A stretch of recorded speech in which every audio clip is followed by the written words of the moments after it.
All right, I wanted to come and give you a quick tutorial on how to close a party.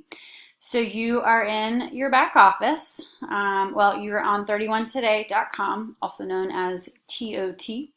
You will click on your virtual office icon to pull up your virtual office.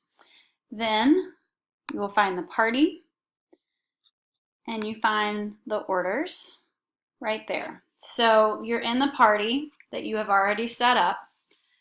You will go to orders, you will go to hostess, and you will create the hostess order here. So I'm just going to create a mock order real quick. I'm not actually ready to close this order, but this way you can see how to do that. When you do the hostess order, it will ask you how you want to put that in. Okay. Now I know that obviously I have more credit, but just for simplicity's sake, we're gonna go ahead and do this. So you'll do begin checkout on that hostess order. Obviously there's no balance, so you'll click save and continue.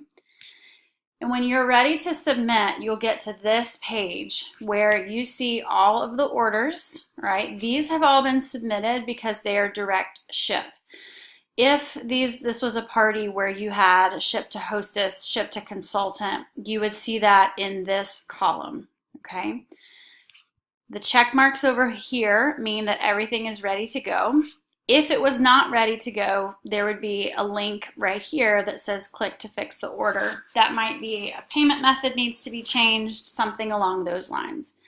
So when you're ready, you'll click submit, which I'm not going to do because I am not ready to submit this party.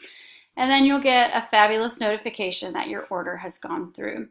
So hopefully that makes sense. I'm trying to think if I've got, no, I don't have any other orders, any parties open right now that have orders ready to go. But let me know if that doesn't make sense, but hopefully this is helpful.